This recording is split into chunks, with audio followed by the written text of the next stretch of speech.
ಸಾಕಾಣಿಕೆ ಮಾಡುವಂತ ಮರಿ ಅಂದ್ರೆ ಒಂದ್ 7,000 ಇಂದ 8,000 ರೇಂಜ್ ನಾವು ತಗೊಂಡ್ರೆ ಸರ್ ಒಳ್ಳೆ 2 ತಿಂಗಳ ನಾವು ಮೇಯಿಸಿ ತಿಂಗಳಿಗೆ ಏನಿಲ್ಲ ಅಂದ್ರೆ ಇದು ಒಂದ್ 5 ರಿಂದ 8 ಕೆಜಿ ಗ್ರೋತ್ ಚೆನ್ನಾಗಿ ಬರ್ತೈತ್ರಿ. ಇದು 28-30 ಕೆಜಿ ಅವರೇಜ್ ಆಚೆ ಗಿಚ್ಚಕ್ ಬರ್ತೈತಿ. ಅವಾಗ ಕೊಟ್ರೆ ನಾವು ಒಂದು 12,500-13,000 ಮಾರೇ ಮಾಡ್ತೀವಿ. ಒಬ್ರು ಕೈ ಕೆಳಗೆ ಕೆಲಸ ಮಾಡೋದಕ್ಕಿಂತ ಇದರಲ್ಲಿ ಸ್ಟಾರ್ಟಿಂಗ್ ನಾವು 100 ಸಾಕೋದಾಗ್ಲಿಲ್ಲಪ್ಪ ಅಂದ್ರೆ ಏನು ಅನುಭವ ಇಲ್ಲ ಅಂದ್ರೆ ಒಂದ್ 10-20 ಮರಿ ತಗೊಂಡು ಸಾಕ್ರಿ ಸರ್. ಆಮೇಲೆ ನೀವು ನಿಮ್ಮ 1 ತಿಂಗಳ 2 ತಿಂಗಳ ಒಂದು ಬ್ಯಾಚ್ 2 ಬ್ಯಾಚ್ ನೀವು ಕರೆಕ್ಟ್ ಮೇಂಟೈನ್ ಮಾಡಿದ್ರೆ ಆಮೇಲೆ ನೀವೇ 100-200 ಕುರಿ ಆರಾಮ್ ಮೇಂಟೈನ್ ಮಾಡ್ಬೋದು. ಇದ್ರಾಗ ಏನ್ ಅಂತ ಪರಿ ಕೆಲಸ ಏನಿಲ್ಲ ಸರ್. ಬೆಳಗ್ಗೆ 1 ಅವರ್ ಸಾಯಂಕಾಲ 1 ಅವರ್ ಕೆಲಸ ಮಾಡಿದ್ರೆ ಅಷ್ಟೇ ಸಾಕು. ತೂಕದ ಲೆಕ್ಕ 390-400 ತನಕ ನಡೀತೈತಿ ಸರ್. ಈಗ ನಮಸ್ಕಾರ ಸರ್, ನಮ್ಮ ಹೆಸರು ಕರಿಯಪ್ಪ ಅಂತ ಹೇಳಿ. ನಮ್ದು ಕೊಪ್ಪಳ ಜಿಲ್ಲೆ, ಕೊಪ್ಪಳ ತಾಲೂಕು, ನಮ್ದು ದನಕನದೊಡ್ಡಿ ಅಂತ ಹೇಳಿ ಸರ್ ನಮ್ಮೂರು. ಸುಮಾರು ನಾವೀಗ ಒಂದು 7 ವರ್ಷ ಆಯ್ತು ಸರ್ ನಾವು ಮಾಡಕತ್ತಿ. 7 ವರ್ಷ ಕುರಿ ಸಾಕಾಣಿಕೆನ ಮಾಡ್ತೀವಿ ಸರ್. ಮತ್ತೆ ಇದ್ರ ಜೊತೆ ನಾವು ಒಂದು 200 ಹೆಣ್ಣು ಕುರಿ ಇದಾವೆ ಸರ್. ಅವನ್ನೆಲ್ಲ ಬೈಲಲ್ಲಿ ಮೇಯಿಸ್ತೀವಿ. ಮತ್ತೆ ಅದ್ರ ಜೊತೆ ವ್ಯಾಪಾರನೂ ಮಾಡ್ತೀವಿ ಸರ್. ಅಂದ್ರೆ ಕುರಿ ವ್ಯಾಪಾರನು ಮಾಡ್ತೀರಿ ನೀವು? ಅಂದ್ರೆ ಇಲ್ಲಿ ಕುಕುಂಪಳ್ಳಿ ಸಂತೆಲಿ ಕುಕನಪಳ್ಳಿ ಸಂತೆ ಮತ್ತೆ ಸಿಂಧನೂರು ಸಂತೆ ಮತ್ತೆ ಅಮ್ಮಿನಗಡೆ ಸಂತೆಗೂ ವ್ಯಾಪಾರ ಮಾಡ್ತೀವಿ ಸರ್ ನಾವು. ಸರ್ ಇದ್ರಾಗ ಕುರಿ ಸಾಕಾಣಿಕೆ ಲಾಭ ಏನು 100% ಐತ್ ಸರ್ ಇದ್ರಾಗ. ಅದ್ರ ತಕ್ಕನಂಗೆ ನಮ್ಮ ಶ್ರಮನೂ ಇರ್ಬೇಕು ಸರ್ ಇದ್ರಾಗ. ಕುರಿ ತಂದ ಮೇಲೆ ಎಲ್ಲ ನಾವು ನೀಟಾಗಿ ವ್ಯಾಕ್ಸಿನ್ ಮಾಡ್ಕೋಬೇಕು. ಮತ್ತೆ ಅದ್ರದ್ದು ಕರೆಕ್ಟ್ ಟೈಮಿಗೆ ಫೀಡ್ ಹಾಕ್ಬೇಕು. ಮತ್ತೆ ಅದ್ರದ್ದು ಎಲ್ಲ ಮೇಂಟೆನೆನ್ಸ್ ನಾವು ಚೆನ್ನಾಗಿ ಮಾಡಿದ್ರೆ ಇದ್ರಾಗ 100% ರಿಸಲ್ಟ್ ಚೆನ್ನಾಗಿ ಐತ್ ಸರ್ ಇದ್ರಾಗ. ಅಂದ್ರೆ ಎಷ್ಟು ತಿಂಗಳು ಮರಿ ತಗೊಂಬಂದು ಎಷ್ಟು ತಿಂಗಳವರೆಗೂ ಸಾಕಿದ್ರೆ ಒಳ್ಳೆ ಲಾಭ ಅಂತ ಅನ್ಸುತ್ತೆ ಕರಿಯಪ್ಪಣ್ಣ? ಈಗ ಸ್ಟಾರ್ಟಿಂಗ್ ಏನೈತಂದ್ರೆ ಸರ್ 3.5-4 ತಿಂಗಳು ಮರಿ ತಗೋಬೇಕು ಸರ್. ಎಲ್ಲ ಒಂದ್ ಇಂಚ್ ಇಲ್ಲ 2 ಇಂಚ್ ಕೊಂಬ್ ಬಂದಿರೋ ಮರಿ ನಾವು ತಗೊಂಡ್ರೆ ಸರ್ ಕರೆಕ್ಟಾಗಿ ಅದೆಲ್ಲ ತಾಯಿ ಹಾಲು ಕುಡಿದು ಚೆನ್ನಾಗಿ ಈಗ ಕರೆಕ್ಟ್ ಮೇವು ತಿನ್ನೋ ರೇಂಜಿಗೆ ಬಂದಿರ್ತದೆ ಸರ್. ನಾವು 2 ತಿಂಗಳ ಮರಿ ತಗೊಂಡ್ರೆ ಇನ್ನ ಹಾಲು ಕುಡಿತಿರ್ತೀರಿ ಸರ್. ಆ ಮರಿ ನಾವು ಮೇಯ್ಸೋದಕ್ಕೆ ತಗೊಂಬಂದ್ರೆ ತಾಯಿ ನೆನಪಿನಾಗ ಇನ್ನ ಹಾಲು ಕುಡಿತಿರ್ತಾರೆ ಸರ್. ಅದು ಮೇವು ಸರಿಯಾಗಿ ತಿನ್ನಕ್ ಬರಲ್ಲ. ಅದು ಹಂಗಾಗಿ ಎದೆ ಬಿದ್ದು ಚೆನ್ನಾಗಿ ಗ್ರೋತ್ ಬರಲ್ಲ ಸರ್. ಮೇಲತ್ತು ಅದು ಬೆಳವಣಿಗೆನೂ ಆಗಲ್ಲ ಸರ್. ಅದಕ್ಕೆ ನಾವು ಒಂದು 500 ರೂಪಾಯಿ ಜಾಸ್ತಿ ಆಗಲಿ ದೊಡ್ಡ ಮರಿನೇ ತಗೊಂಡ್ರೆ ಮುಂದೆ ನಾವು ಬೆಳವಣಿಗೆನೂ ಚೆನ್ನಾಗುತ್ತೆ ಮತ್ತೆ ಮಾರ್ಕೆಟಿಂಗ್ನು ಚೆನ್ನಾಗುತ್ತೆ ಸರ್ ಇದ್ರಾಗ. ಈಗ ಒಂದ್ಸರಿ ನಾವು ಫಸ್ಟ್ ಟಗರು ಮರಿ ತಗೊಂತೀವಿ, ನಮಗೇನು ಫಸ್ಟ್ ಗೊತ್ತೇ ಇಲ್ಲ ಇದ್ರೊಳಗ ಅಂತಂದ್ರ ವ್ಯಾಕ್ಸಿನೇಷನ್ ಯಾವಾಗ ಮಾಡ್ಬೇಕು? ಏನ್ ಇದ್ರದ್ದು ಸಾಕಾಣಿಕೆ ಮಾಡೋದು? ಸ್ಟಾರ್ಟಿಂಗ್ ಅವರು ತಗೊಂಡ್ ಹೋದ್ರು ಸರ್. ಈಗ ಸ್ಟಾರ್ಟಿಂಗ್ ಮರಿ ನಾವು ಸಂತೆಯಿಂದ ಮನೆಗೆ ತಗೊಂಡ್ ಹೋದ್ವಿ ಅಂದ್ರೆ ಸರ್ ಸ್ಟಾರ್ಟಿಂಗ್ ಎಲ್ಲ ಬೆಲ್ಲದ ನೀರು ಕುಡಿಸ್ಬೇಕು ಸರ್. ಆಮೇಲೆ ಒಂದ್ 2 ದಿನ ಬಿಟ್ಟು ಮತ್ತೆ PPR ವ್ಯಾಕ್ಸಿನ್, ET ವ್ಯಾಕ್ಸಿನ್, ಮತ್ತೆ ಅದ್ರ ಜೊತೆ ಫೀಡ್ ನೋಳಕ್ಕೆ ಮತ್ತೆ ಲಿವರ್ ಟಾನಿಕ್, ಬ್ರೂಟಾನ್ ಅಂತ ಹೇಳಿ ಒಂದು ಇದು ಬರ್ತದೆ ಸರ್. ಮತ್ತೆ ಅದ್ರ ಜೊತೆ ಮೆಕ್ಕೆಜೋಳ, ಇಂಡಿ, ಕೋಳಿ ಫೀಡು ಇವನ್ನೆಲ್ಲ ಮಿಕ್ಸ್ ಮಾಡಿ ಬೆಳಗ್ಗೆ 1 ಟೈಮು ಸಾಯಂಕಾಲ 1 ಟೈಮ್ ಕೊಡ್ಬೇಕು ಸರ್. ಅದ್ರ ಜೊತೆ ಮೇವು ಮತ್ತೆ ಸೈಲೇಜು, ಶೇಂಗಾ ಒಟ್ಟು ಕೊಟ್ರೆ ಚೆನ್ನಾಗಿ ಬರ್ತಾವ ಸರ್. ಇದ್ರ ರಿಸಲ್ಟ್. ಎಷ್ಟು ತಿಂಗಳು ಸಾಕಾಣಿಕೆ ಮಾಡಬೇಕು? ಇವು 3 ತಿಂಗಳ ಸಣ್ಣ ಮರಿ ತಗೊಂಡ್ರೆ ಈಗ ಸಣ್ಣ ಮರಿ ನಾವು 3 ತಿಂಗಳ ಮರಿ ನಾವು ತಗೊಂಡ್ರೆ ಸರ್ ನಾವು ಮತ್ತೆ 3 ತಿಂಗಳ ಸಾಕ್ಬೇಕು ಸರ್. ಈಗ ನಾವು 4-5 ತಿಂಗಳ ಮರಿನೇ ಎಲ್ಲ ಲೈವ್ ವೇಟ್ ಒಂದು 18-20 ಕೆಜಿ ಇರೋ ಮರಿನೇ ತಗೊಂತೀವಿ ಸರ್. ಅದಾದ್ಮೇಲೆ ನಾವು 1 ತಿಂಗಳು ಅಷ್ಟೇ ನಾವು ನಮ್ಮ ಶೆಡ್ನಾಗ ಇಟ್ಕೊಂತೀವಿ ಸರ್. ಯಾವಾಗೆಲ್ಲ ನಾವು ಒಂದು 9,000 ತಗೊಂಡ್ಬಂದಿವಿ ಸರ್ ಮೊನ್ನೆ. ಇವಾಗೆಲ್ಲ 1 ತಿಂಗಳು ಆತ್ರಿ. ಈಗ ಎಲ್ಲ ಒಂದು 10,800 ತನಕ ಕೇಳಿದ್ರಿ ಸರ್ ಮೊನ್ನೆ. ನಾವಾಗ ಕೊಡ್ಲಿಲ್ಲ ಸರ್. ಈಗ 11,000 ಮೇಲೆ ಆದ್ರೆ ಬಿಡ್ಬೇಕಂತೇಳಿ ನಮ್ಮ ಇದೈತಿ. ಹಿಂಗ 6,000ದಿಂದ 10,000 ತನಕ ಮರಿ ಸಿಗ್ತಾವ ಸರ್. ಒಳ್ಳೆ ನಾವು ಸಾಕಾಣಿಕೆ ಮಾಡುವಂತ ಮರಿ ಅಂದ್ರೆ ಒಂದು 7,500-7,000 8,000 ರೇಂಜಿಗೆ ನಾವು ತಗೊಂಡ್ರೆ ಸರ್ ನಾವು ಒಂದು 2 ತಿಂಗಳ ಸಾಕಾಣಿಕೆ ಮಾಡಿದ್ರಿ ಸರ್. ಅವಾಗ ಒಳ್ಳೆ 2 ತಿಂಗಳ ನಾವು ಮೇಯಿಸಿ ಮಾರಕ ಲಾಸ್ಟಿಗೆ ಒಂದು ಈಗ ಸ್ಟಾರ್ಟಿಂಗ್ 7,500-8,000 ಮರಿ ಅಂದ್ರೆ ಒಂದು 15-18 ಕೆಜಿ ಇರ್ತದೆ ಸರ್. ತಿಂಗಳಿಗೆ ಏನಿಲ್ಲ ಅಂದ್ರೆ ಇದು ಒಂದು 5-8 ಕೆಜಿ ಗ್ರೋತ್ ಚೆನ್ನಾಗಿ ಬರ್ತೈತ್ರಿ. ಇದು ನಾವು ಒಂದು 2 ತಿಂಗಳ ಚೆನ್ನಾಗಿ ಸಾಕಿದ್ವಿ ಅಂದ್ರೆ ಒಂದು 28-30 ಕೆಜಿ ಅವರೇಜ್ ಆಚೆ ಗಿಚ್ಚಕ್ ಬರ್ತೈತೆ ಸರ್. ಅವಾಗ ಕೊಟ್ರೆ ನಾವು ಒಂದು 12,500-13,000 ಮಾರೇ ಮಾಡ್ತೀವಿ ಸರ್. 12,500-13,000 ಏನು ನಾವು ಲಾಸ್ ಈಗ ಚೆನ್ನಾಗಿ ಮೇಯಿಸಿದ್ರೆ ಅಲ್ಲಿಗೆ ಹೋಗ್ತದೆ ಸರ್. 2 ಟೈಮ್ ನಾವು ಫೀಡ್ ಕೊಡ್ತೀವಿ ಸರ್. ಈಗ 1 ಟೈಮ್ ಕೊಟ್ರು ನಡಿತೈತ್ರಿ. ನಾವು 1 ತಿಂಗಳಾಗ ಮಾರಾಕ್ತಿವಲ್ಲ 2 ಟೈಮ್ ಫೀಡ್ ಕೊಡ್ತೀವಿ. ನಾವು ಮೆಕ್ಕೆಜೋಳ ಕೊಡ್ತೀವಿ ಸರ್, ಮತ್ತೆ ಕಡಲೆ ಹಿಂಡಿ, ಮತ್ತೆ ಅದ್ರ ಜೊತೆ ಮತ್ತೆ ಇದು ಬೈಲರ್ ಸ್ನೇಹ ಗೋಲ್ಡ್ ಅಂತ ಹೇಳಿ ಬರ್ತದೆ ಸರ್. ಅವು 3 ನಾವು ಮಿಕ್ಸ್ ಮಾಡಿ ಹಾಕ್ತಿವಿ ಸರ್. ಮತ್ತೆ ಅದ್ರ ಜೊತೆ ರಾಗಿ ಹುಲ್ಲು ತರಿಸ್ಕೊಂಡಿನಿ ಸರ್. ರಾಗಿ ಹುಲ್ಲು ಮತ್ತೆ ಶೇಂಗಾ ಒಟ್ಟು ಒಂದು 7 ಗಂಟೆಗೆ ಫೀಡ್ ಕೊಡ್ತೀವಿ. ಅದಾದ್ಮೇಲೆ ಒಂದು 10 ಗಂಟೆಗೆ ಒಟ್ಟು ಹಾಕ್ತಿವಿ ಸರ್. ಮತ್ತೆ ಸಾಯಂಕಾಲ ಒಂದು 4 ಗಂಟೆಗೆ ಒಟ್ಟು ಹಾಕಿ ರಾತ್ರಿ 8 ಗಂಟೆಗೆ ಫೀಡ್ ಹಾಕಿ ಅವತ್ತಿನ ದಿನ ಮುಗಿತು. ಅಂದ್ರೆ ಈಗ ಪ್ರತಿದಿನನೂ ಇಷ್ಟಂತಂದು ಫೀಡ್ ಕೊಡ್ಲೇಬೇಕು? ಸ್ಟಾರ್ಟಿಂಗ್ ಐತಲ್ ಸರ್ ನಮ್ಮ ಫಾರ್ಮಿಗೆ ಮರಿ ಬಂದವಂದ್ರೆ ಸ್ಟಾರ್ಟಿಂಗ್ 150-200 ಗ್ರಾಮ್ ಕೊಡ್ತೀವಿ ಸರ್. ಆಮೇಲೆ ಒಂದು ವಾರ ಆದ್ಮೇಲೆ 100 ಗ್ರಾಮ್ ಹೆಚ್ಚಿಗೆ ಮಾಡ್ಕೊಂತ ಇವಾಗ ನಾವು ಅರ್ಧ ಕೆಜಿ ಬೆಳಗ್ಗೆ ಅರ್ಧ ಕೆಜಿ, ಸಾಯಂಕಾಲ ಅರ್ಧ ಕೆಜಿ, ಒಂದು ದಿನಕ್ಕೆ ಒಂದೊಂದು ಕೆಜಿ ಫೀಡ್ ಕೊಡ್ತೀವಿ ಸರ್. ಈಗ ನಾವು ತಗೊಂಡೋಗಿ ಸಾಕ್ತಿವಿ, ಈಗ ನಿಮ್ಮ ಹತ್ರ ಎಕ್ಸಾಂಪಲ್ ನಿಮ್ಮ ಹತ್ರನೇ ಇಟ್ಕೊಳ್ಳಿ, ನಿಮ್ಮ ಹತ್ರ ತಗೊಂಡೋಗಿ ನಾವು ಸಾಕ್ತಿವಿ ಅಂತಂದ್ರ ಇದಕ್ಕೆ ಫುಡ್ ಹೆಂಗ್ ಮೇಂಟೈನ್ ಮಾಡಬೇಕು, ಫುಡ್ ಎಷ್ಟೆಷ್ಟು ಕೊಡ್ಬೇಕು ಅಂತ?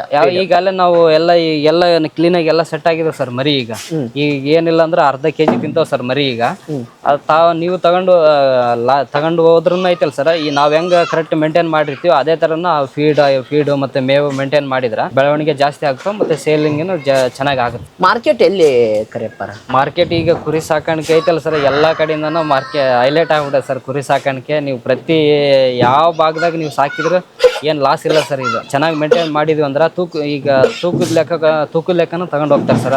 ತೂಕದ ಲೆಕ್ಕ 390 420 ತನಕ ನಡೀತೈತಿ ಸರ್. ಈಗ ಲೈವ್ ವೇಟ್ ಸರ್ ನಮ್ಮ ಗ್ರೂಪ್ನಾಗ ಅದಾರ ಸರ್. ನೀವು ನಮ್ಮ ಕೊಪ್ಪಳ ಜಿಲ್ಲೆನ ಇಲ್ಲಿ ನಮ್ಮ ಫಾರ್ಮ್ ಹೈದರಾಬಾದ್ ಇಂದಾನ ಬಂದು ತಗೊಂಡ್ ಹೋಗ್ತಾರೆ ಸರ್.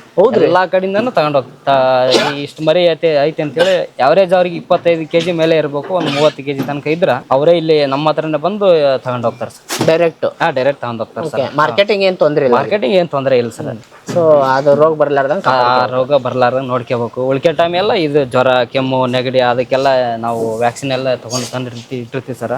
ನಾವೇ ಎಲ್ಲ ಈ ತರ ಮರಿ ಒಂದೆಲ್ಲ ಸಪ್ಪಗೈತೆ ಅಂದ್ರೆ ಅದಕ್ಕೆಲ್ಲ ಮತ್ತೆ ಇದು ಜ್ವರಕ್ಕ ಮತ್ತೆ ನೆಗಡಿಗೆ ಎಲ್ಲ ಏನಂದ್ರು ನಾವೇ ಮಾಡ್ಕೊಂಡ್ಬಿಡ್ತೀವಿ ಸರ್. ಯಾರನ್ನ ಡಾಕ್ಟರ್ನ ಏನು ಕರ್ಸಲ್ಲ ಸರ್. ಈಗ ಫಸ್ಟ್ ನಾನು ಈಗ ಏನೂ ಗೊತ್ತೇ ಇಲ್ಲ ನನಗೆ, ಕುರಿ ಸಾಕಾಣಿಕೆ ಮಾಡ್ತೀನಿ ಅಂತಂದ್ರ ಏನ್ ಸಜೆಷನ್ ಕೊಡ್ತೀರಿ ಕರೆಯಪ್ಪ? ಮಾಡ್ಬೋದು ಸರ್. ಇದ್ರಾಗ ಏನೈತಲ್ಲ ಸರ್, ಇನ್ನೊಬ್ರು ಕೈ ಕೆಳಗೆ ಕೆಲಸ ಮಾಡೋದಕ್ಕಿಂತ ಇದರಲ್ಲಿ ಸ್ಟಾರ್ಟಿಂಗ್ ನಾವು 100 ಸಾಕೋದಾಗ್ಲಿಲ್ಲಪ್ಪ ಅಂದ್ರೆ ಏನು ಅನುಭವ ಇಲ್ಲ ಅಂದ್ರೆ ಒಂದು 10-20 ಮರಿ ತಗೊಂಡು ಸಾಕ್ರಿ ಸರ್. ಆಮೇಲೆ ನೀವು ನಿಮ್ಮ 1 ತಿಂಗಳ 2 ತಿಂಗಳ 1 ಬ್ಯಾಚ್ 2 ಬ್ಯಾಚ್ ನೀವು ಕರೆಕ್ಟ್ ಮೇಂಟೈನ್ ಮಾಡಿದ್ರೆ ಆಮೇಲೆ ನೀವೇ 100-200 ಕುರಿ ಆರಾಮ್ಸ ಮೇಂಟೈನ್ ಮಾಡ್ಬೋದು ಸರ್. ಇದ್ರಾಗ ಏನು ಅಂತ ಪರಿ ಕೆಲಸ ಏನಿಲ್ಲ ಸರ್. ಬೆಳಗ್ಗೆ 1 ಅವರ್, ಸಾಯಂಕಾಲ 1 ಅವರ್ ಕೆಲಸ ಮಾಡಿದ್ರೆ ಅಷ್ಟೇ ಸಾಕು ಸರ್.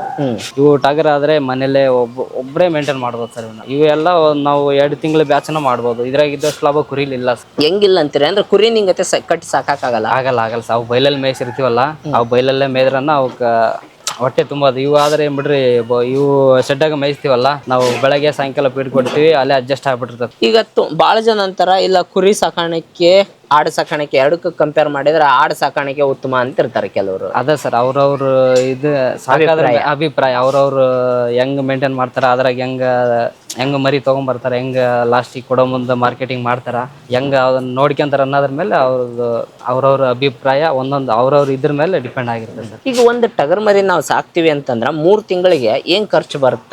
ತಿಂಗಳಿಗೆ 1,000 ರೂಪಾಯಿ ಅಂತ ಬಂದೇ ಬರ್ತದೆ ಸರ್. ತಿಂಗಳಿಗೆ 1,000 ತಿಂಗಳಿಗೆ 1,000. ನಾವು ಎಷ್ಟು ತಿಂಗಳು ಇಟ್ಕೊಂಡ್ರೂ 1,000 ಬರ್ತದೆ ಸರ್. 3 ತಿಂಗಳು ಇಟ್ಕೊಂಡ್ರೆ 3,000 ಖರ್ಚು ಬರ್ತೈತೆ. ನಾವು 2 ತಿಂಗಳು ಇಟ್ಕೊಂಡ್ರೆ 2,000 ಖರ್ಚು ಬಂದೇ ಬರ್ತದೆ ಸರ್. ಹೆಂಗ್ ಸಾಕಿದ್ರೆ 1,000 ರೂಪಾಯಿ ಖರ್ಚು ಬಂದೇ ಬರ್ತದೆ. ಎಷ್ಟು ತಿಂಗಳದವರೆಗೂ ಸಾಕಿ ಸೇಲ್ ಮಾಡೋದು ಬಹಳ ಉತ್ತಮ ಅಂತ ನಿಮ್ಗೆ? ನಾವು 2.5-3 ತಿಂಗಳ ಸಾಕಿ ಮಾರೋದ್ರಿಂದ ಬಹಳ ಉತ್ತಮ ಆಗುತ್ತೆ ಸರ್. ಅದಕ್ಕಿಂತ ಜಾಸ್ತಿ ಸಾಕಿದ್ರೆ ಏನಾಗುತ್ತೆ? ವರ್ಕೌಟ್ ಆಗಲ್ಲ ಸರ್. ವರ್ಕೌಟ್ ಆಗಲ್ಲ. ನಾವೀಗ 8,000 ಕೊಟ್ಟು ಮರಿ ತಗೊಂಡಿವಿ ಅಂದ್ರೆ 3 ತಿಂಗಳ ಮೇಯಿಸಿದ್ರೆ ಒಂದು 11,000 ಖರ್ಚು ಬಂದಿರ್ತದೆ ಸರ್. 12.5, 13, 14,000 ತನಕ ಮಾರ್ತದೆ ಸರ್. ಏನಿಲ್ಲ ಅಂದ್ರೆ ಒಂದು 2.5-3,000 ರೂಪಾಯಿ ಸಿಗ್ತದೆ ಸರ್ ಒಂದು ಮರಿಗೆ. ಅದ್ರ ಮೇಲೆ ಆದ್ರೆ ಸಿಗಲ್ಲ ಸರ್. ಲಾಸ್ಟಿಂಗ್ ದೊಡ್ಡ ಮರಿ ಆದ್ರೂ ಅಲ್ಲಿಗೆ ಕೇಳ್ತಾರ. ಸೀದಾ ಒಂದು 35-40 ಕೆಜಿ ಆದ್ರೂ ಅಲ್ಲಿಗೆ ಕೇಳ್ತಾರ ಸರ್. 50 ಕೆಜಿ ಆದ್ರೆ 1,000 ರೂಪಾಯಿ ಡಿಫ್ರೆನ್ಸ್ ಇರ್ತದೆ ಸರ್. ಯಾಕದ ಹಂಗೆ ಯಾಕಾಗುತ್ತದೆ? ದೊಡ್ಡ ಮರಿ ಒಂದ್ ಸ್ವಲ್ಪ ಸೆಲ್ಲಿಂಗ್ ಕಡಿಮೆ ಸರ್. 35ರಿಂದ 30-35 ಕೆಜಿ ಆದ್ರೆ ತಗೊಂಡೋಗಿ ಅದನ್ನ ಮತ್ತೆ ಸಾಕ್ಬೋದು. ಮತ್ತೆ ಇಲ್ಲಪ್ಪ ನಮ್ಮ ಮಟನ್ ಅಂಗಡಿ ಕೊಟ್ರನು ಅಷ್ಟು ಅವರೇಜ್ ಬರ್ತದೆ ಸರ್. ಸೊ ಈಗ ನಾನು ಒಂದು 100 ಮರಿ ಸಾಕತ್ನು ಒಂದು 2,500 ರೂಪಾಯಿ ಲಾಭ ಸಿಗುತ್ತೆ ಅಂತಂದ್ರೂ ಒಂದು 3 ತಿಂಗಳಿಗೆ 2-2.5 ಲಕ್ಷ ರೂಪಾಯಿ ಉಳಿತೈತಿ ಸರ್. ಆರಾಮ್ ಉಳಿತೈತೆ ಸರ್. ಸುಮಾರು ಈಗ ನಾವು ಒಂದು 6-7 ವರ್ಷ ಸರ್ ಮಾಡಕತ್ತಿ. ಇದ್ರಾಗ ಏನ್ ಲಾಸ್ ಏನು ಆಗಿಲ್ಲ ಸರ್. ಇದು ಹಿಂದಿನ ಬ್ಯಾಚ್ ಒಂದ್ ಬ್ಯಾಚ್ ಕೈ ಕೊಟ್ಟಿತ್ತು ಸರ್. ಲಾಸ್ ಆಗಿತ್ತು. ಗೊಬ್ಬರ ಬಂದು ಬಹಳ ಲಾಸ್ ಆತ್ರಿ. ಅದು ಇನ್ನು ಹೈಟೆಕ್ ಶೆಡ್ ಮಾಡೆಲ್ಲ ಸಾಕ್ತಿರ್ತೀವಿ. ನೀವು ನೋಡಿದ್ರೆ ಏನೋ ಶೆಡ್ ಇಲ್ಲ ಏನಿಲ್ಲ, ಹೆಂಗ ಇದಂದ್ರು 1 ಲಕ್ಷ ಬಂತು ಸರ್ ಖರ್ಚೆಲ್ಲ. 1 ಲಕ್ಷದಾಗ ಏನು ಇದ್ರಾಗೆಲ್ಲ ಗಾಳಿ ಆಡ್ಬೇಕು ಸರ್. ಗಾಳಿ ಆಡ್ದಂಗೆಲ್ಲ ಮರಿ ಆಕ್ಟಿವ್ ಆಗಿರ್ತದೆ ಸರ್. ಮತ್ತೆ ನಾವು ಕಸನ ತೆಗಿಯಲ್ಲ, ದಿನ ಕಸ ತೆಗಿಯಲ್ಲ ಸರ್. ಒಂದು ಬ್ಯಾಚ್ ಖಾಲಿ ಆದ್ಮೇಲೆ ಎಲ್ಲ ಕಿತ್ತಾಕ್ಬಿಡ್ತೀವಿ ಸರ್ ಹೊಲಕ್ಕೆ. ನಡೀತೈತೆ ಸರ್. ಈಗ ಹೈಟೆಕ್ ಶೆಡ್ ಮಾಡಿದ್ರೂ ಎಲ್ಲ ತಳಗ ಬಿದ್ದು ಬಿಡ್ತದೆ ಸರ್ ಅನ್ಸಲ. ಇದು ಯಾಕಂದ್ರೆ ಕುರಿ ಆಗಿರೋದ್ರಿಂದ ಮಣ್ಣು ತೊಳೆದಂಗೆಲ್ಲ ಬೆಳವಣಿಗೆ ಜಾಸ್ತಿ ಆಗುತ್ತೆ ಸರ್. ಹಂಗಾಗಿ ನಾವು ಅಂದ್ರೆ ನೀವು ಮೊದ್ಲಿಂದನೂ ಕುರಿಗಾರಲ್ಲ, ನಿಮ್ಗೆ ಅದ್ರಾಗ ಅನುಭವ. ಹಂಗಾಗಿ ನಾವು ಒಟ್ಟ ಕಸ ಅನ್ನಲ್ಲ ಸರ್. ಮಣ್ಣು ತುಳಿದಂಗೆಲ್ಲ ಬೆಳವಣಿಗೆನು ಜಾಸ್ತಿ ಆಗುತ್ತೆ ಸರ್. ಅದ ಹಂಗಾಗಿ ಒಟ್ಟ ಗೊಬ್ಬರ ತೆಗಿಯಲ್ಲ ಸರ್. ಈಗ ನಮ್ಮ ಕುಕುಂಪಳ್ಳಿ ಅಂತಂದ್ರ ಕೆಂಗೂರಿಗೆ ಫೇಮಸ್. ನೀವೇನ್ ಎಳಗ ಹಾಕ್ಯಂಬಿಟ್ರಿ? ಇದನ್ನು ಒಂದು ಟ್ರೈ ಮಾಡೋಣ ಅಂತೇಳಿ ಹೊಸದಾಗಿ ಈಗ ಹಿಂದಿನ ಬ್ಯಾಚ್ ಒಂದ್ ಸ್ವಲ್ಪ ಇದ್ದು ಸರ್, ಹಂಗೆ ಒಂದ್ ಸ್ವಲ್ಪ ತಗೊಳ್ಳೋರನ್ನ ನಮ್ಮ ಶೆಡ್ಗೆ ಬಂದು ನಿಮ್ಮ ಎಳಗ ಮರಿನ ಬೇಕಂದ್ರೆ ಸರ್ ಕೊಟ್ಬಿಟ್ವಿ. ಹೊಳ್ಳಿ ಈಗ ನಾವು ಸ್ವಂತ ಇದನ್ನ ಯಾರಿಗೆ ಈಗ ನಾವು ಒಂದ್ 3 ತಿಂಗಳ ಸಾಕಿ ಇದ್ರದ್ದು ಬೆಳವಣಿಗೆ ಹೆಂಗೈತಿ ಮತ್ತೆ ಕೆಂಗೂರಿದ ಬೆಳವಣಿಗೆ ಹೆಂಗೈತಿ, ಇದು ನಾವು ಯಾವ್ದು ಸಾಕಿರೋ ಇದ್ರಾಗ ಲಾಭ ಮಾಡ್ಬೇಕು ಅಂತೇಳಿ 2 ಬ್ಯಾಚ್ ನಾವು ಟ್ರೈ ಮಾಡಕ್. ಕುರಿ ಸಾಕಾಣಿಕೆ ಮಾಡ್ತೀವಿ ಅಂತಂತಂದ್ರೆ ಈ ತರ ಅವಾಗ ಹೊಸ ಎಕ್ಸ್ಪೆರಿಮೆಂಟ್ ಮಾಡ್ಬೇಕು ಸರ್. ಈಗ ಒಂದ್ರ ಮೇಲೆ ನಾವು ಇದಾದ್ರ ಒಮ್ಮೊಮ್ಮೆ ಮಾರ್ಕೆಟಿಂಗ್ ಅದು ಈಗ ಹಿಂಗಿದ್ದದ್ದು ಹಿಂಗ ಇರ್ತೈತೆ ಅಂತಂದು ಹೇಳಕ್ ಆಗಲ್ಲ ಸರ್. ವ್ಯಾಪಾರ ಆ ಮರಿ ಇದು ಬೆಲೆ ಕಡಿಮೆ ಆದ್ರೆ ಆಗ್ಬೋದು. ಈಗ ನಮ್ಮ ಕುರಿ ವ್ಯಾಪಾರ ಈಗ ಯಾವ್ದು ಬೆಳವಣಿಗೆ ಜಾಸ್ತಿ ಐತಿ, ಯಾವ್ದು ಜನ ತಗೊಳ್ತಾರ, ನಾವು ಯಾವ್ದು ಸಾಕಿದ್ರೆ ಮುಂದೆ ನಮ್ಗೆ ಯಾವ್ದು ಲಾಭ ಗಳಿಸ್ತೈತೆ ಅನ್ನೋದ್ರ ಮ್ಯಾಗ ನಾವು ಯಾವ್ದು ಈಗ ಎರಡನ್ನೂ ಹಾಕಿದೀವಿ ಸರ್. ಹಾಗಾಗಿ ನಾವು ಇದ್ರಾಗ ಯಾವ್ದು ಬೆಳವಣಿಗೆ ಆಗತ್ತಾ ನಾವು ಅದನ್ನ ಮುಂದೆ ಕಂಟಿನ್ಯೂ ಮಾಡ್ಕೊಂತ ಹೋಗ್ಬೇಕಂತ. ಅಂದ್ರೆ ಇದು ಜವಾರಿನ ಅದು ಜವಾರಿನ? 2 ಜವಾರಿನ ಸರ್. ಟೇಸ್ಟ್ ವೈಸ್ ಅಲ್ಲಿ ಅಥವಾ ರೇಟ್ ಏನಾರ ಹೆಚ್ಚು ಕಡಿಮೆ? 2 ಸರ್, 2 ಸೇಮ್ ಗ್ರೋತ್. ಇದು ತಿಂಗಳಿಗೆ ಒಂದು 5 ರಿಂದ 8 kg ಗ್ರೋತ್ ಬರ್ತದೆ ಸರ್. ಇದು ಬರ್ತೈತೆ ಅದು ಬರ್ತೈತೆ. ಅಂದ್ರೆ ಏನಪ್ಪಾ, ಇದು ಬಕರಿ ಪರ್ಪಸ್ಗೆ ಸಾಕೋದು ತುಂಬಾ ಜನ ಸರ್. ಯಾವ್ದು? ಎಳಗ ಮರಿ. ಯಾಕ? ಇದು ಬಕರಿಗೆ ಅಂದ್ರೆ ಸರ್ ಕುರ್ಬಾನಿಗೆ ಕೊಡ್ತಾರೆ ಸರ್. ಓ, ಚಂದ ಇರುತ್ತಲ್ಲ. ಅದನ್ನ 1 ವರ್ಷ ಮಿನಿಮಮ್ ಬೇಯಿಸ್ತಾರ ಸರ್. ಒಂದು ಈಗ ನೆಕ್ಸ್ಟ್ ಈಗ ಬರೋ ಈಗ ಬಕರಿದ ಇನ್ನೊಂದು ತಿಂಗಳನ್ನ ಇದ್ದಂಗ ಐತಿ ಸರ್. ಇನ್ನ 1 ತಿಂಗಳು ಐತಲ್ಲ, ಇನ್ನ 1 ತಿಂಗಳು ಮುಂಚೆನೆ ಇವು ಸಾಕಾಣಿಕೆ ಮಾಡಕ್ ಹಾಕ್ಕೊಂಡ್ಬಿಡ್ತಾರೆ ಸರ್ ರೈತರು. ಅದ 1 ವರ್ಷನೂ ಇವನ್ನ ಮೇಯಿಸಿ ಈ 1 ವರ್ಷ ಎರಡಲ್ಲ ಅಲ್ಲ ಹಾಕಿದ್ರೆ ಮಾತ್ರ ಕುರ್ಬಾನಿಗೆ ಕಡಿತಾರೆ ಸರ್. ಹಂಗಾಗಿ ಇದನ್ನ ಅವಾಗ ದೊಡ್ಡ ಪ್ರಮಾಣದಾಗ ಸೇಲ್ ಆಗುತ್ತೆ ಸರ್. ಇದು ಕುರ್ಬಾನಿಗೆ ಅಂತ? ಕುರ್ಬಾನಿಗೆ ಅಂತ. ಸೊ ಕುರ್ಬಾನಿಗೆ ಬಕ್ರೀರಿಗೆ ಫೇಮಸ್ ಆಗಿ ಸೇಲ್ ಆಗದ ಅಂತಂದ್ರೆ ಎಳಗ ಮರಿ. ಅದು ನಮ್ಮ ಕೆಂಗೂರಿ ಏನೈತಲ್ಲ, ಅವು ನೀನು 2 ತಿಂಗಳಾದ್ರೂ ಮೇಯಿಸಿ ಕೊಡ್ಬೋದು ಸರ್. ಅದು ಯಾವಾಗ ಕೊಟ್ಟರು ಅದೇನು ಲಾಸ್ ಇಲ್ಲ ಸರ್. ನಮ್ಮ ಹತ್ರ ಸರ್ ಸಾಕ ಮರಿನೂ ನಮ್ಮ 3-4 ತಿಂಗಳ ಮರಿ, 5 ತಿಂಗಳ ಮರಿನೂ ಸಾಕ ಮರಿನೂ ನಮ್ಮ ಹತ್ರ ಸಿಗ್ತಾವ ಸರ್. ಮತ್ತೆ ಸಾಕಿ ಮಾರಾಟ ಲಾಸ್ಟಿಗೆ ಮಟನ್ ಅಂಗಡಿ ಕೊಡುವಂತ ಮರಿನೂ ನಮ್ಮ ಹತ್ರ ಸಿಗ್ತಾವ ಸರ್. ಕೆಲವೊಬ್ರು ಏನ್ ಮಾಡ್ತಾರ ಅಂದ್ರೆ ಸರ್, ನಾವು ಕೊಡ್ಸೋದು ತಗೊಳೋದು ಮಾಡಿದ್ರೆ ನಮ್ಮನ್ನ ಬರೇ ದಲ್ಲಾಳಿಗಳು ಅನ್ಕೊಂಡ್ಬಿಡ್ತಾರೆ. ನಾವು ಆ ತರ ಏನಿಲ್ಲ. ನಾವು ಯಾಕಂದ್ರೆ ನಮ್ಮ ಕುಲಕಸಬು ಕುರಿ ಕಾಯೋದಾಗಿರೋದ್ರಿಂದ ನಮ್ಮ ಕುರಿನೂ ನಾವು ಬೈಲಲ್ಲೇ ಮೇಯಿಸ್ತೀವಿ ಸರ್. ಮತ್ತೆ ಇನ್ನು ಒಂದು 150 ರಿಂದ 200 ಕುರಿ ಸಾಕಾಣಿಕೆಯನ್ನು ಮಾಡ್ತೀವಿ. ಮತ್ತೆ ಪ್ರತಿ ವಾರ ನಮ್ಮ ಕೂಕುಂಪಳ್ಳಿ ಸಿನ್ನೂರು ಸಂತೆಯಲ್ಲಿ 80 ರಿಂದ 100 ಮರಿ ನಮ್ಮ ವ್ಯಾಪಾರದ ಇದ್ದೇ ಇರ್ತಾವ ಸರ್. ಇದ್ದೇ ಇರ್ತಾವ ಸರ್. ಸೊ ಅಂದ್ರೆ ನೀವು ಬರೀ ಸೇಲ್ ಮಾಡೋರು ಅಷ್ಟಲ್ಲ? ಸೇಲ್ ಮಾಡೋರಲ್ಲ ಸರ್. ನಾವು ಈಗ ಸಂತೆದಿಂದಾಗಾದ್ರೆ ಕುರಿ ವ್ಯಾಪಾರನ ಮಾಡ್ತೀವಿ ಸರ್.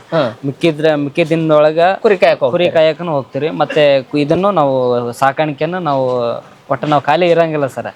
ಸಂತಿ ದಿನ ಬತ್ತಂದ್ರೆ ಸಂತಿಗೆ ಹೋಗೋದು, ಮತ್ತೆ ಮಿಕ್ಕಿದ ದಿನ ಎಲ್ಲ ಕುರಿ ಕಾಯೋದು, ಅದು ಮಿಕ್ಕಿದ ದಿನ ಎಲ್ಲ ನಾವು ಕುರಿ ಸಾಕಾಣಿಕೆ ಎಲ್ಲ ಮಾಡ್ಕೊಂತಿದ್ವಿ ಸರ್. ಪ್ರತಿ ವಾರ ಎಷ್ಟು ಸೇಲ್ ಮಾಡ್ತೀರಿ? ನಮ್ಮ ಒಂದು ಪ್ರತಿ ವಾರ ಕೂಕುಂಪಳ್ಳಿಯಾಗ ಬಂತಂದ್ರೆ ಒಂದು 100 ಮರಿ ಸೇಲ್ ಮಾಡ್ತೀವಿ ಸರ್. ನೀವು 100 ಮರಿ ನಾವು ಎಲ್ಲ ರೈತರ ಹತ್ರನ 5-10 ಹಿಂಗ ತಗೊಂಡು ನಾವು ಒಂದು 100-200 ರೂಪಾಯಿ ಲಾಭಕ್ಕೆ ಮಾರ್ಕೊಂತೀವಿ ಸರ್. ಲಾಭ ಸಂತಿ ಒಳಗ ಅದು ವ್ಯಾಪಾರ ಇದ್ದದೆ ಸರ್. ಮತ್ತೆ ಸಿನ್ನೂರು ಸಂತೆಗಾದ್ರು ನಾವು ಅಲ್ಲಾದ್ರೂ 100-180 ಮರಿ ಕಂಟಿನ್ಯೂ ಇದ್ದೇ ಇರ್ತಾವ ಸರ್ ನಮ್ಮ ಹತ್ರ. ಎಲ್ಲ ರೈತರು ಏನಂದ್ರೆ ಈಗ ಫಿಕ್ಸ್ ಆಗ್ಬಿಟ್ರೆ ಸರ್. ಸುಮಾರು ಒಂದು 6-7 ವರ್ಷದಿಂದ ನಾವು ಇದ್ರ ಜೊತೆ ಮತ್ತೆ ಕುರಿ ವ್ಯಾಪಾರನ ಮಾಡ್ತಿದ್ದೀಸಲ್ಲ. ಫಿಕ್ಸ್ ನಮ್ಮ ಹತ್ರನೇ ಬಂದು ನಾವು ಅಲ್ಲೇ ಗೊತ್ತ ಸರ್, ನಾವು ರೇಟ್ನಾಗ 100 ರೂಪಾಯಿ ಹೆಚ್ಚು ಕಡಿಮೆ ಆಗ್ಬೋದು ಸರ್. ಮರಿ ಮಾತ್ರ ಕ್ವಾಲಿಟಿ ಇರ್ತಾವ ಸರ್. ಎಲ್ಲ ನಮ್ಮ ಹತ್ರನೇ ಬಂದು ಸಂತಿ ಒಳಗೆ ಅಲ್ಲ ಅಂದ್ರೆ ಫಾರ್ಮ್ನಾಗ ಬಂದನ ತಗೊಂಡು. ಕರಿಯಪ್ಪರು 6-7 ವರ್ಷದಿಂದ ಕುರಿ ಕಾಯೋದ್ರ ಜೊತೆಗೆ ಕುರಿ ವ್ಯಾಪಾರ ಮಾಡ್ತಾರ ಅವರು. ಅಂದ್ರೆ ನಿಮ್ಗೆ ಏನಾದ್ರು ಕುರಿ ಬೇಕು ಅಂತಂದ್ರೆ ಅವ್ರ ಹತ್ರ ನೀವು ಪರ್ಚೇಸ್ ಮಾಡ್ಬೋದು. 100-200 ರೂಪಾಯಿ ವ್ಯಾಪಾರ ಅಂದ್ಮೇಲೆ ಗೊತ್ತಲ್ಲ ಹೆಂಗಿರುತ್ತೆ ಅಂತ. 100-200 ರೂಪಾಯಿ ಹೆಚ್ಚು ಕಡಿಮೆ ಅವರು ರೈತರ ಹತ್ರ ತಗೊಂಡು ನಿಮಗೆ ಸೇಲ್ ಮಾಡ್ಕೊಡ್ತಾರೆ. ನಿಮ್ಗೆ ಬೇಕಂತಂದ್ರೆ ಒಳ್ಳೆ ಕ್ವಾಲಿಟಿ ಕುರಿನ ಅವರು ಪರ್ಚೇಸ್ ಮಾಡಿ ನಿಮಗೆ ಕೊಡಿಸ್ಕೊಡ್ತಾರೆ. ಯಾಕಂದ್ರೆ ನನಗೆ ಚೈತನ್ಯ ಅಂತಂದು ಒಬ್ರು ಗೊತ್ತಿರ್ಬೇಕು, ತುಮಕೂರವ್ರದ್ದು ಎಷ್ಟು ಸಾರಿ ವಿಡಿಯೋ ಮಾಡಿದೀನಿ ನಾನು. ಅವ್ರಿಗೆ ಆಮೇಲೆ ತುಂಬಾ ಜನಕ್ಕೆ ನಂಗೆ ಗೊತ್ತಿರೋರು ತುಂಬಾ ಜನಕ್ಕೆ ನಮ್ಮ ಕರಿಯಪ್ಪನ ಹತ್ರ ಬಂದು ಕುರಿ ತಗೊಂತಿರ್ತಾರೆ. ಸೊ ಹಂಗಾಗಿ ನಾನು ರೆಕಮೆಂಡ್ ಮಾಡ್ಬೋದು ಕರಿಯಪ್ಪ ಅವ್ರನ್ನ. ಸೊ ಹಂಗಾಗಿ ಇದು ಒಂದು ವಿಡಿಯೋ ಮಾಡೋಣ ಕುರಿ ಸಾಕಾಣಿಕೆ ಬಗ್ಗೆ. ತುಂಬ ದಿನ ಆಗಿತ್ತು ಅಂತಂದು ಇವತ್ತೊಂದು ವಿಡಿಯೋ ಮಾಡಿದ್ದೀನಿ ಸ್ನೇಹಿತರೆ. ಈ ವಿಡಿಯೋ ಹೇಗಿತ್ತು ಅಂತ ಕಮೆಂಟ್ ಮಾಡಿ. ಕರಿಯಪ್ಪ ಅವ್ರ ನಂಬರ್ನ ನಾನು ಸ್ಕ್ರೀನಲ್ಲಿ ಹಾಕಿರ್ತೀನಿ, ಡಿಸ್ಕ್ರಿಪ್ಷನಲ್ಲಿ ಹಾಕಿರ್ತೀನಿ. ಬೇಕಂತಂದರೆ ಒಂದ್ಸರಿ ಅವ್ರನ್ನ ಕಾಂಟ್ಯಾಕ್ಟ್ ಮಾಡಿ ಮಾಹಿತಿ ತಿಳ್ಕೊಳ್ಳಿ.